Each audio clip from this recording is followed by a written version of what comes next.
একদিন হজরত হাজরা আলাইহিসসালাম তার মায়ের সাথে মিশরের একটি বিখ্যাত নগরের মেলায় গেলেন।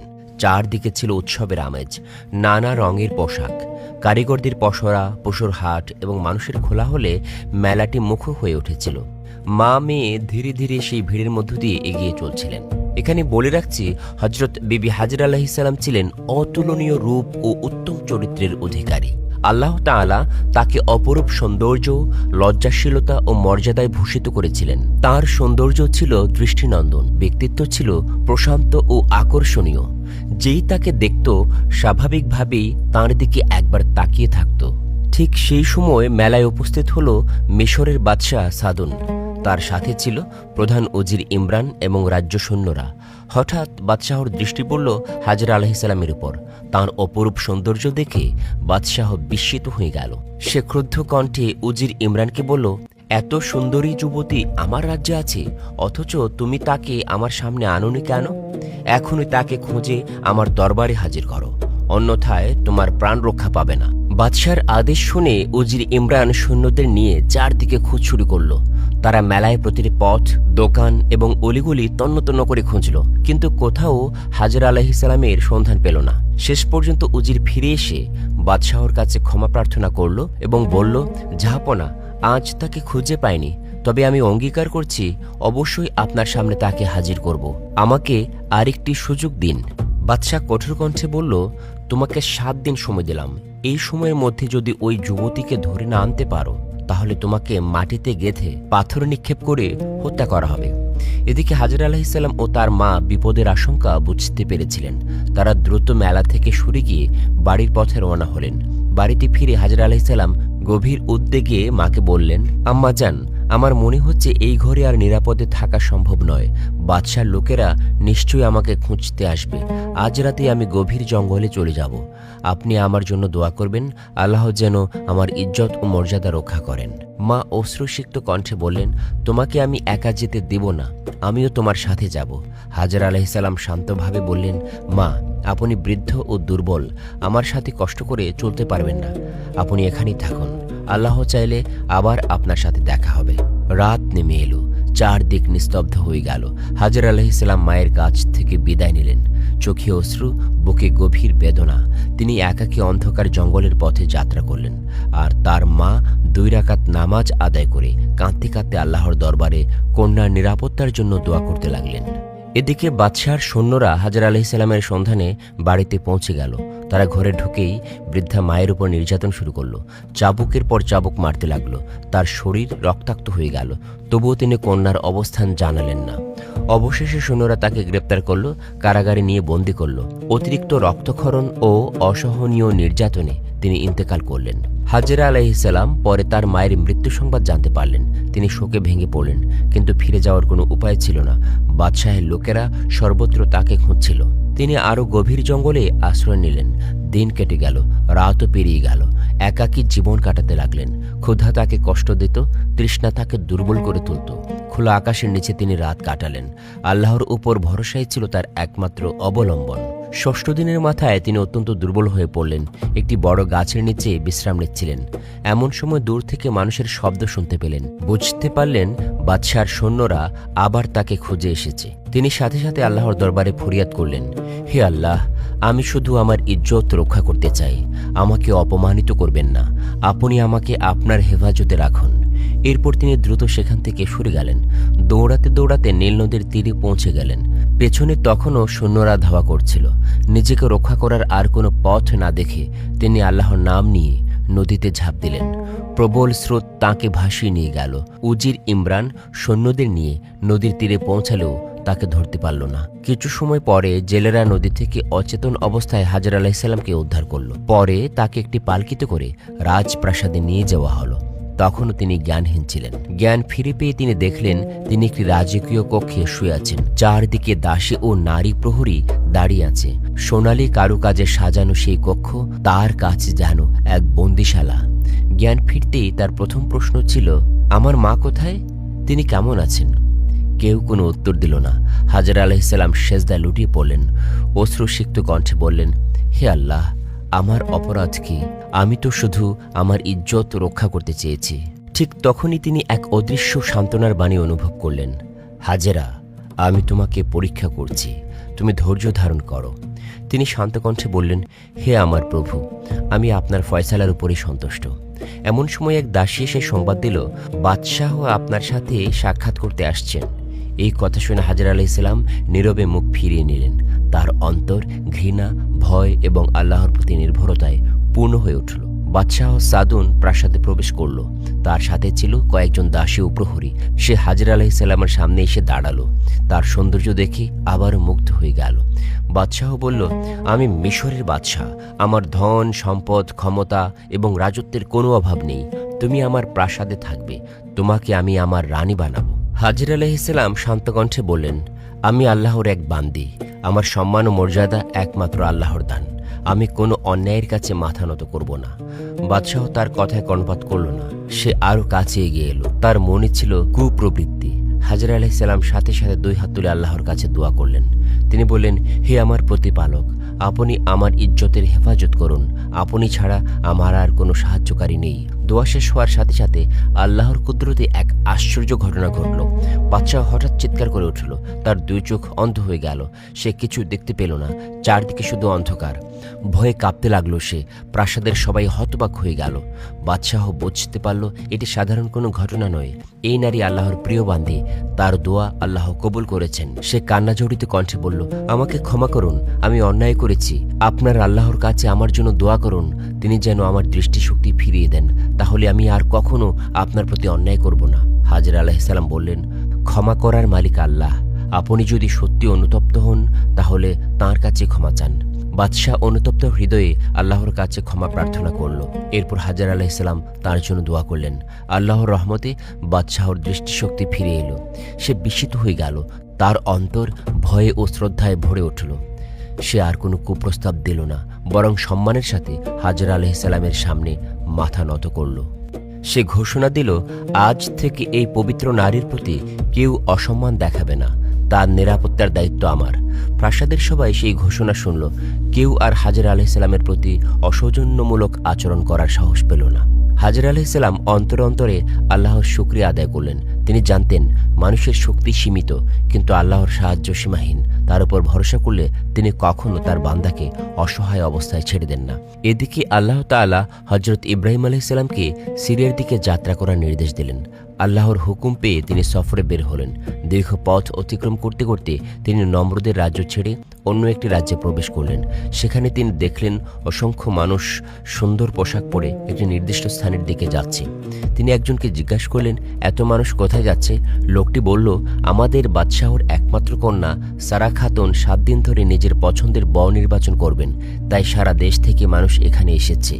হযরত ইব্রাহিম আলাইহিসসালামও সেই সমাবেশে যোগ দিলেন। বিশাল মাঠে অসংখ্য মানুষের ভিড়, কোথাও দাঁড়ানোর সুযোগ নেই। তিনি সবার পেছনে গিয়ে নীরবে দাঁড়ালেন। কোনো কোনো বর্ণনা আছে তিনি একটি খেজুর গাছের নিচে অবস্থান নিয়েছিলেন। কিছুক্ষণ পর রাজকন্যা সারা খাতুন তার সখীদের নিয়ে সমাবেশে এলেন। তার হাতে ছিল মণিমুক্তা খচিত একটি তাজ। তিনি একে একে সকল প্রার্থীকে দেখলেন, কিন্তু কাউকে পছন্দ হলো না। শেষে তার দৃষ্টি পড়ল হযরত ইব্রাহিম আলাইহিসসালামের উপর। তিনি দেখলেন তাঁর কপালে নূরের উজ্জ্বল আভা বিচ্ছুরিত হচ্ছে। রাজকন্যা ধীরে ধীরে তার সামনে এগিয়ে এলেন। এক মুহূর্তও দেরি না করে তিনি সেই তাজ হযরত ইব্রাহিম আলাইহিসসালামের মাথায় পরিয়ে দিলেন। চারদিকে আনন্দ ধ্বনি উঠল। জনতা হাততালি দিয়ে সমাবেশ মুখর করে তুলল। রাজ দরবারে খবর পৌঁছে গেল। বাদশাহ অত্যন্ত আনন্দিত হলেন। তিনি দ্রুত বিবাহের প্রস্তুতি নেয়ার নির্দেশ দিলেন। নির্ধারিত দিনে রাজপ্রাসাদে উৎসবের আয়োজন করা হলো।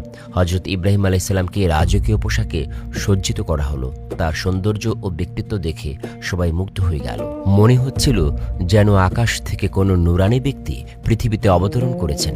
রাজকন্যা সারা খাতুন ও হযরত ইব্রাহিম আলাইহিসসালামকে সিংহাসনে বসানো হলো। পরে একজন ইমানদার ধর্মযাজকের মাধ্যমে তাদের বিবাহ সম্পন্ন হলো। রাজ্য জুড়ে আনন্দের বন্যা বয়ে গেল। কিছুদিন হযরত ইব্রাহিম আলাইহিসসালাম রাজ পরিবারের সম্মানিত সদস্য হিসাবে সেখানে অবস্থান করলেন। একদিন হযরত জিব্রাইল আলাইহিসসালাম আল্লাহর পক্ষ থেকে নতুন নির্দেশ নিয়ে এলেন। তিনি বললেন, হে আল্লাহর নবী, আল্লাহ আপনাকে এখন সিরিয়ার পথে যাত্রা করার নির্দেশ দিয়েছেন। ইব্রাহিম আলাইহিসসালাম সাথে সাথে সেই নির্দেশ মেনে নিলেন।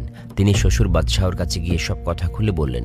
তিনি বললেন, আমি সাধারণ মানুষ নই, আমি আল্লাহর প্রেরিত নবী। মানুষের কাছে আল্লাহর বাণী পৌঁছে দেয়াই আমার দায়িত্ব।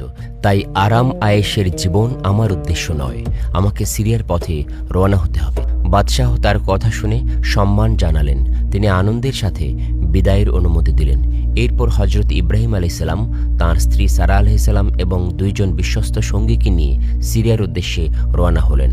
গ্রাম পেরিয়ে গ্রাম, জনপদ পেরিয়ে জনপদ, তারা ধীরে ধীরে মিশরের সীমান্তের দিকে এগিয়ে চললেন।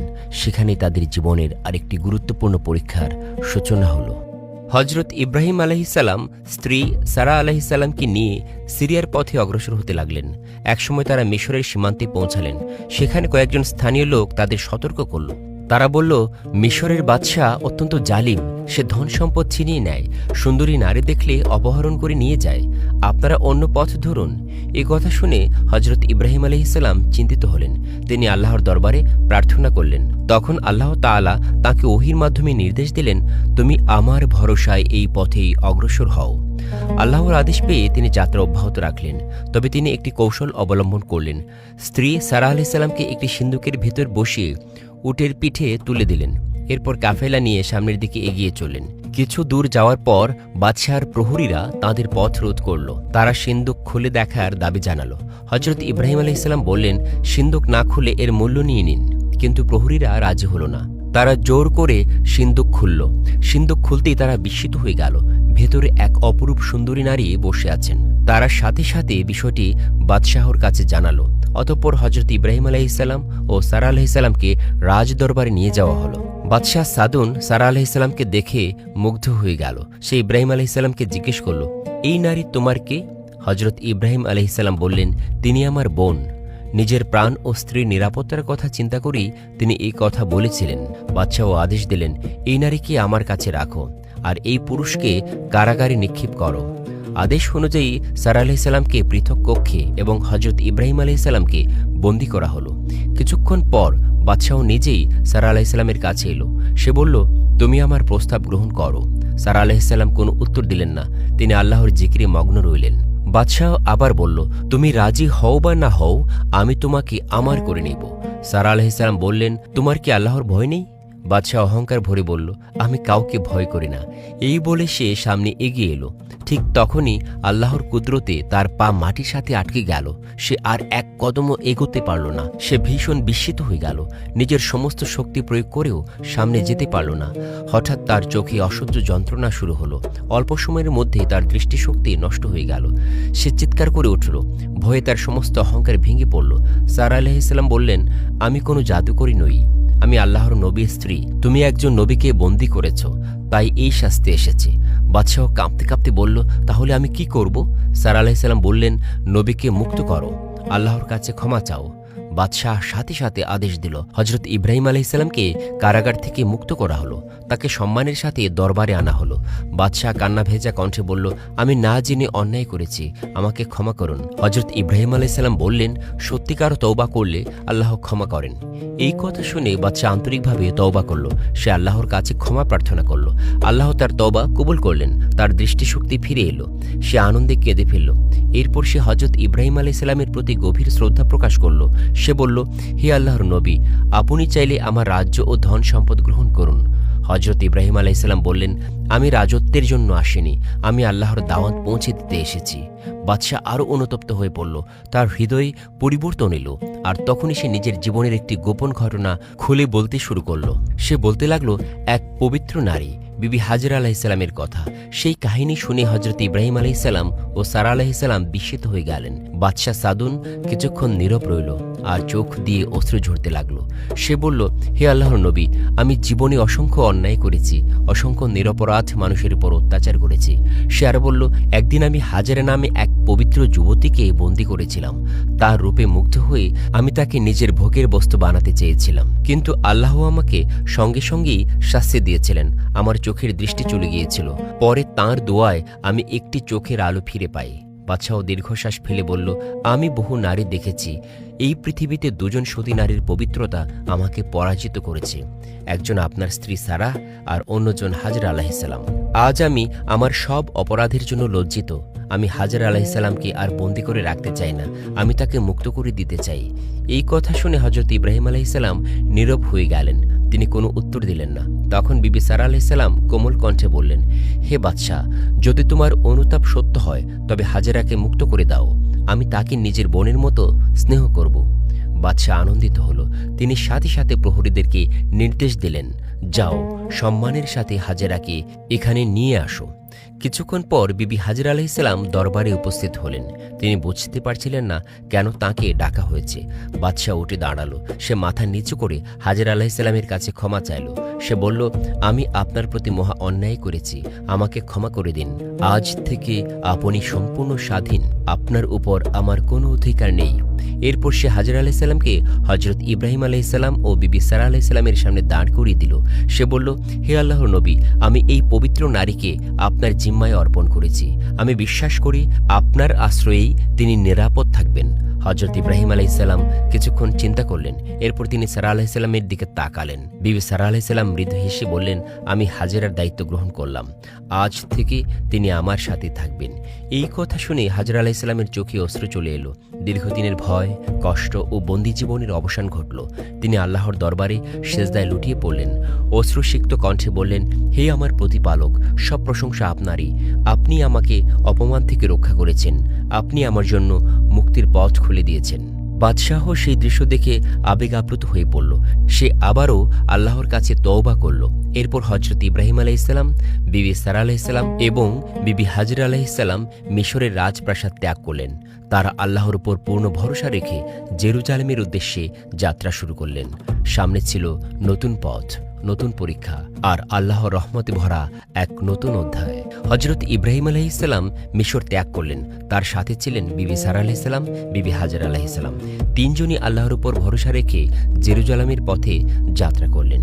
দীর্ঘ পথ অতিক্রম করে তারা নিরাপদে গন্তব্যে পৌঁছালেন। সেখানে তারা আল্লাহর ইবাদত ও মানুষকে সত্যের পথে আহ্বান করার কাজে আত্মনিয়োগ করলেন।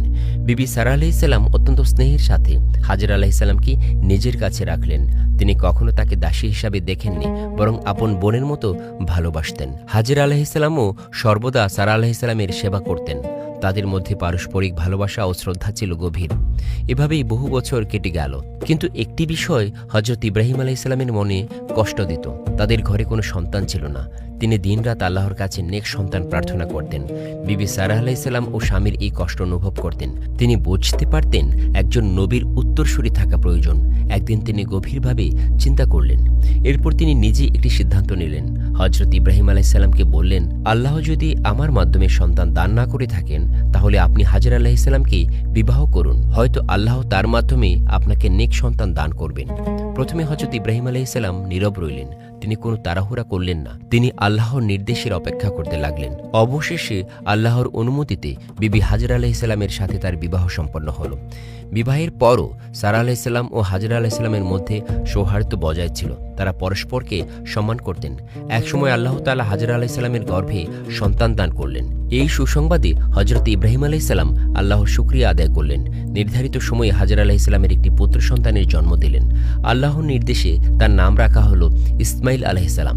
এই সন্তান ছিল আল্লাহর বিশেষ নিয়ামত। হযরত ইব্রাহিম আলাইহিসসালাম আনন্দে আপ্লুত হয়ে গেলেন। তিনি আল্লাহর প্রশংসা করলেন, কারণ দীর্ঘ প্রতীক্ষার পর তিনি নেক সন্তান লাভ করলেন। এভাবেই আল্লাহর রহমতে তাদের পরিবারে নতুন অধ্যায়ের সূচনা হলো। কিন্তু সামনে আরো বড় পরীক্ষা অপেক্ষা করছিল। সেই পরীক্ষার মাধ্যমেই আল্লাহ তার প্রিয় বান্দাদের মর্যাদা আরো উচ্চে উন্নীত করলেন। হযরত ইব্রাহিম আলাইহিসসালামের জীবন ছিল আল্লাহর সন্তুষ্টি অর্জনের এক উজ্জ্বল দৃষ্টান্ত। তিনি প্রতিটি পরীক্ষায় ধৈর্য ধারণ করেছেন, প্রতিটি আদেশ নিঃশর্তভাবে পালন করেছেন। বিবি সারাহ আলাইহিসসালাম ছিলেন ত্যাগ, ধৈর্য ও ঈমানের অনন্য উদাহরণ। স্বামীর প্রতি তার ভালোবাসা ছিল গভীর। আল্লাহর ফয়সালার প্রতি তার বিশ্বাস ছিল অটুট। বিবি হাজরা আলাইহিসসালামের জীবন ছিল ইজ্জত, আত্মসম্মান ও তাওয়াক্কুলের এক অনন্য ইতিহাস। বাদশার ভয়, জঙ্গলের কষ্ট, ক্ষুধা, তৃষ্ণা ও বন্দী জীবন কোনো কিছুই তাঁকে আল্লাহর পথ থেকে বিচ্যুত করতে পারেনি। তিনি সবসময় আল্লাহর উপরই ভরসা করেছেন। আল্লাহ তাকে নিরাশ করেননি। অন্যদিকে বাদশাহ সাদুনের জীবন মানুষকে আরেকটি শিক্ষা দেয়, ক্ষমতা ও অহংকার মানুষকে ধ্বংসের পথে নিয়ে যায়, কিন্তু আন্তরিক তওবা মানুষকে আল্লাহর রহমতের দিকে ফিরিয়ে আনে। যখন সে নিজের ভুল বুঝতে পারল, তখন সে অনুতপ্ত হলো, আল্লাহর কাছে ক্ষমা চাইল, অত্যাচার থেকে ফিরে এলো। এটাই একজন মানুষের প্রকৃত পরিবর্তন। এই কাহিনী আমাদের শেখায়, ইজ্জত ও মর্যাদা একমাত্র আল্লাহর দান। যে ব্যক্তি আল্লাহর উপর ভরসা করে, আল্লাহ তাকে কঠিন বিপদ থেকেও রক্ষা করেন। ধৈর্য কখনো বিফল হয় না।